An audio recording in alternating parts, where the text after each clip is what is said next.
Have you ever really thought about the journey of all the stuff you buy, like where it really comes from? Well, we're going to follow the life and, yeah, the death of a single cargo ship to get the hidden story of globalization.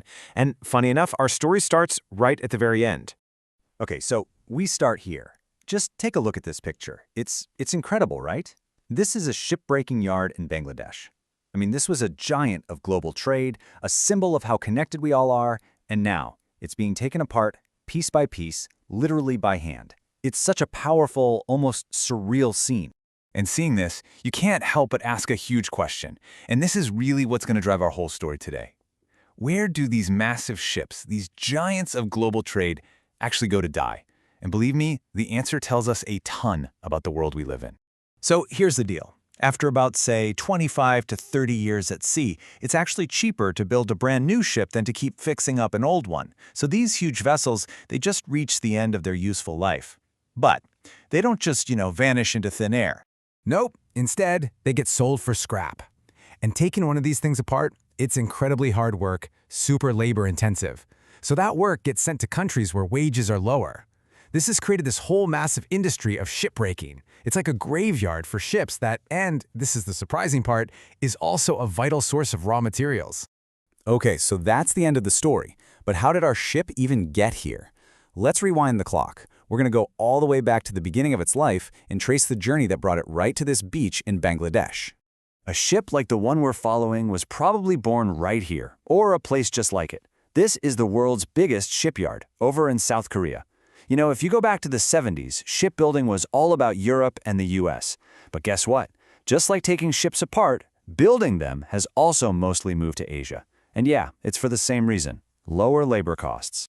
And this chart, wow, it really shows that shift in a big way. Just look at the market share for South Korea and Japan. It's just soaring. And you can see China is coming up fast too, all while the West's piece of the pie gets smaller and smaller.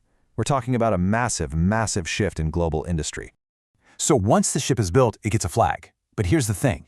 It's often not the flag of the country where the owners are actually from.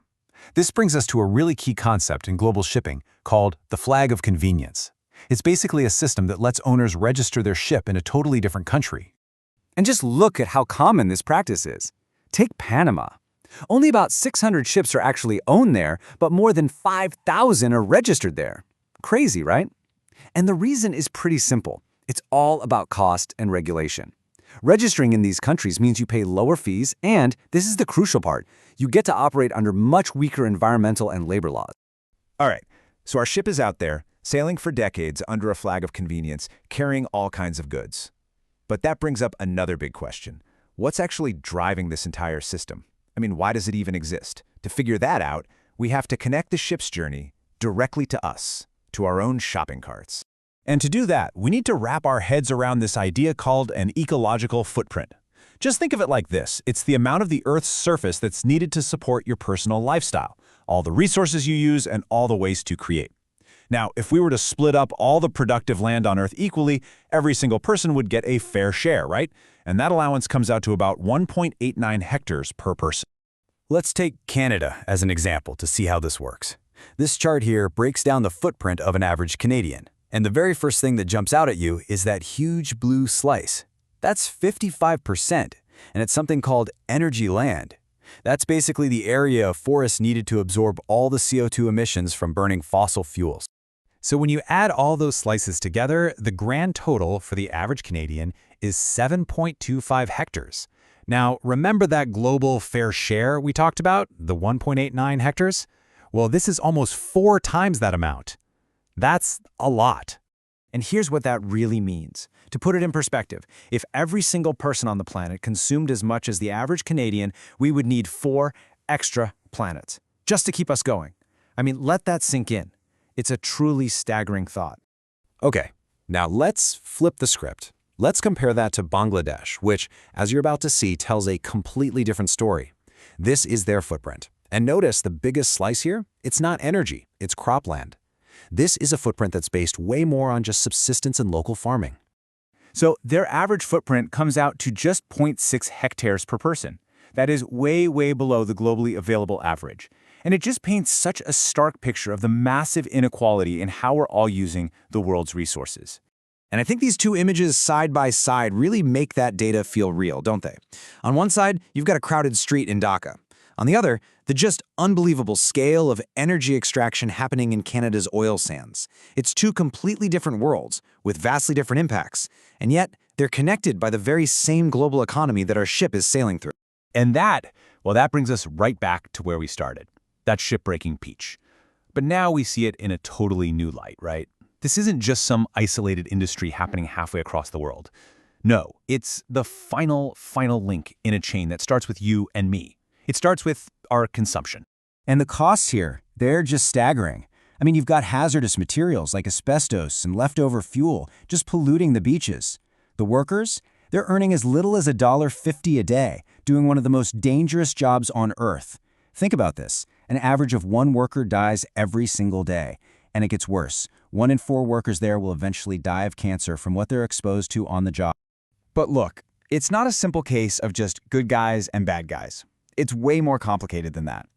As this quote from the International Metalworkers Federation points out, you can't just shut the whole thing down.